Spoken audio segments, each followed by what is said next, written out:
ಮುಂಚೆ ಬೆಗ್ಗರ್ಸ್ ಅನ್ನೆಲ್ಲ ನಾವು ದೇವಸ್ಥಾನದ ಬಳಿ, ಶಾಪಿಂಗ್ ಸೆಂಟರ್, ಮಾಲ್ಸ್ ಹತ್ರ ಅಥವಾ ಈ ಬಸ್ ಸ್ಟ್ಯಾಂಡ್, ರೈಲ್ವೆ ಸ್ಟೇಷನ್ ಹತ್ರ ಎಲ್ಲ ನೋಡ್ಲಿಕ್ಕೆ ಸಿಕ್ತಿತ್ತು. ಈಗ ಆಗಲ್ಲ. ಈಗ ನೀವು ಖಾಲಿ ನಿಮ್ಮ ಫೋನ್ ಓಪನ್ ಮಾಡಿದ್ರೆ ಸಾಕು, ನಿಮ್ಮ ಇನ್ಬಾಕ್ಸ್ ಅಲ್ಲಿ ಫುಲ್ ಬೆಗ್ಗರ್ಸ್ ಇರುದು. From being beggar they have become digital beggar. ಒಂದು ಇನ್ಸ್ಟಾದಲ್ಲಿ ನಂಗೆ ಒಂದು ಮೆಸೇಜ್ ಬಂದಿತ್ತು. ಅದರಲ್ಲಿ ಒಬ್ಬ ಕೇಳ್ತಾ ಇದ್ದಾನೆ, ಅಕ್ಕ ನನ್ಗೆ 4 ಜನ ಮಕ್ಕಳು, ಅವರದ್ದು ಫೀಸ್ ಕಟ್ಲಿಲ್ಲ, ಫೈನಾನ್ಷಿಯಲಿ ತುಂಬಾ ಲಾಸ್ ಆಗಿದ್ದೇನೆ, ನನ್ನ ಹೆಂಡತಿ ನಂಗೆ ಬೈತಾ ಇದ್ದಾಳೆ ನಾನು ಗ್ರಾಸರಿ ತರ್ಲಿಲ್ಲ ಅಂತ, ಒಂದು 7,000 ಇದ್ರೆ ನಂಗೆ ದಯವಿಟ್ಟು ಹಾಕಿ, ದೇವರಾಣಿ ಇಂಟರ್ನೆಟ್ಟಿನ ಆಜಾ ನಾನು ನಿಮ್ಗೆ ವಾಪಸ್ ಕೊಡ್ತೇನೆ ಅಂತ ಕೇಳ್ತಾ ಇದ್ದಾನೆ. ನೋಡಿ, ಒಂದು ಹಾಯ್ ಇಲ್ಲ, ಹಲೋ ಇಲ್ಲ, ಡೈರೆಕ್ಟ್ UPI ರಿಕ್ವೆಸ್ಟ್ ಕೊಡ್ತೀಯಲ್ಲ. ನೀನು ಕೊಟ್ಟಿಟ್ಟಿದ್ಯಾನ ಬ್ಯಾವರ್ಸಿ ಕೇಳಲಿಕ್ಕೆ? ನೀನು ಯಾವ ಊರ ಬೋಳಿ ಮಗ, ನನ್ಗೆ ಗುರ್ತಾರ್ಥ ಇಲ್ಲ ನಿನ್ನದು. ಒಂದು ವಿಷಯದಲ್ಲಿ ನಿನ್ನನ್ನು ಮೆಚ್ಚಿದೆ ಮಾತ್ರ, ಕಿಸೆ ಖಾಲಿ ಆದ್ರೆ ಸಹ 4 ಕೊಟ್ಟಿದಿ. ಆಗ ನಿನ್ಗೆ ಫೈನಾನ್ಸ್ ಇದು ನೆನಪಾಗ್ಲಿಲ್ವಾ ಮಗ? ಕಮೆಂಟ್ ಮತ್ತೆ ಫಾಲೋ ಸಾಯ್ಲಿ ಆಚೆ. ಲೈಕ್ ಕೊಟ್ಟಿದೀಯಾ? ಇಲ್ಲ. ಆದ್ರೆ ನಿನ್ಗೆ ಅಷ್ಟು ನನ್ನ ಹತ್ರ ಇಮೋಷನಲ್ ಅಟ್ಯಾಚ್ಮೆಂಟ್ ನೋಡಂತ, ಬಾರಿ ಸಲಿಗೆ ನಿನ್ಗೆ. ನನ್ನ ಹತ್ರ ಡೈರೆಕ್ಟ್ ಹಣ ಕೇಳ್ತೀನಿ ನೀನು. ನ್ಯಾಯಿ. 4-5 ರಿಮೈಂಡರ್ ಇಲ್ಲದೆ ನಾನ್ ನನ್ನ ಫ್ರೆಂಡ್ಸಿಗೆನೇ ಹಣ ಕೊಡುದಿಲ್ಲ. ನಾನ್ ನಿನ್ನ ಕಣ್ಣಿಗೆ ಹೇಗೆ ಹ್ಯೂಮನ್ ATM ಆಗಿ ಕಾಣ್ತೇನಾ, ಅಥವಾ ನನ್ನ ಹಣೆಯಲ್ಲಿ C ಅಂತ ಬರ್ದಿದೆಯಾ? C for ಚೂತಿ. ಅದು ನಿನ್ನ ಅಪ್ಪ. C for charity. Okay, charity.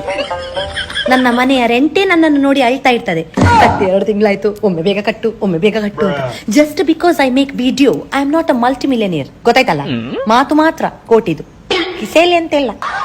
Bro, it's Instagram, not Kaun Banega financial sponsor. ಹಣ ಇಲ್ಲದಿದ್ರು ಇಂಟರ್ನೆಟ್ ಒಳ್ಳೆ ನಡೀತದೆ ನಿಂದು ಅಲ್ಲ? ಕಳ್ಳ, ಈಗ ಗೊತ್ತಾಯ್ತು ನಿಂಗೆ 4 ಹೇಗೆ ಹುಟ್ಟಿದ್ದು ಅಂತ. ನನ್ನ ಇಂಟರ್ನೆಟ್ಗೆ ಸಹ ಲಿಮಿಟ್ ಉಂಟು, ಆದ್ರೆ ನಿನ್ನ ನಾಚಿಕೆಗೆ ಇಲ್ಲಲ್ಲ ಮರೆಯ. ಇವರಿಗೆ ಫ್ರೆಂಡ್ಶಿಪ್ ಬೇಡ, ಫಂಡ್ಶಿಪ್ ಬೇಕು. ಅಲ್ಲ, ನನ್ನ ಮುಖದ ಮೇಲೆ ಗೂಗಲ್ ಪೇ ಸ್ಟಿಕ್ಕರ್ ಅಂಟಿದೆಯಾ? ಇಂಥವರಿಗೆ ನಾನು ಮನುಷ್ಯ ಕಮ್ಮಿ, ಪೇಮೆಂಟ್ ಗೇಟ್ವೇ ಜಾಸ್ತಿ ಕಾಣ್ತೇನೆ. ಫಿಸಿಕಲಿ ಚಾಲೆಂಜ್ಡ್ ಪರ್ಸನ್ ಕೂಡ ಕೆಲಸ ಮಾಡ್ತಾರೆ. ನಿಮ್ಗೆ ಅಂತ ದುಡಿಲಿಕ್ಕೆ ಕೈ ಚೊಟ್ಟೆ? ನನ್ನ ಸ್ವಂತ ಗಂಡವೇ ನನ್ನ ಹತ್ರ ಸಾಲ ಕೇಳಲಿಕ್ಕೆ 100 ಸರಿ ಯೋಚನೆ ಮಾಡ್ತಾರೆ. ನೀನು ಯಾವ ಊರ ಬೋಳಿ ಮಗವ? And if I am telling no, it's a no for lifetime. Don't come asking me for money. Right? Promise, ನಾನ್ ರಿಟರ್ನ್ ಮಾಡ್ತೇನೆ. I swear, mother swear. ಅಯ್ಯೋ, ಸ್ವೇರಿಗೆ ದುಡ್ಡಿದ್ರೆ ಬ್ರೋ ನಾನಿವತ್ತು ಕೋಟಿಯಲ್ಲಿರ್ತಿದ್ದೆ. ನನ್ನ ಅಜ್ಜಸ ಅಪ್ಪ ನಾಣೆ, ಅಮ್ಮ ನಾಣೆ ಇದಕ್ಕೆ ಕಟ್ಟು ಬಿದ್ದು ತಮ್ಮ ಜಾಗ ಎಲ್ಲ ಕೊಟ್ರು. ಈಗ ನಾವು ಎಂತ ಇಲ್ಲ. ಅರ್ಜೆಂಟ್ ಒಂದು 100 ರೂಪಾಯಿ ಇದ್ರೆ ಹಾಕ್ತೀಯಾ? ನಂದು ಗೂಗಲ್ ಪೇ ವರ್ಕ್ ಆಗ್ತಾ ಇಲ್ಲ.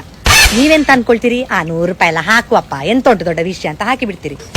ಇದೇ ರೀತಿ 100 ರೂಪಾಯಿ 10 ಜನರ ಹತ್ರ ಕೇಳಿರ್ತಾರೆ. ಈಗ ಅವರಿಗೆ 1,000 ಅಂತಲ್ಲ, ಆದ್ರೆ 10 ಜನ ಸಹ ವಾಪಸ್ ಕೇಳುದಿಲ್ಲ 100 ರೂಪಾಯಿ, ಯಾಕಂದ್ರೆ ನಾಚಿಕೆ ಇರ್ತಾರಲ್ಲ. It's a scam bro. ನಿಮ್ಮ ಲೈಫಲ್ಲಿ ಸಹ ಇಂಥವರಿದ್ರೆ ಇವರನ್ನು ಟ್ಯಾಗ್ ಮಾಡಿ ಲಗಡ್ ತೆಗಿರಿ.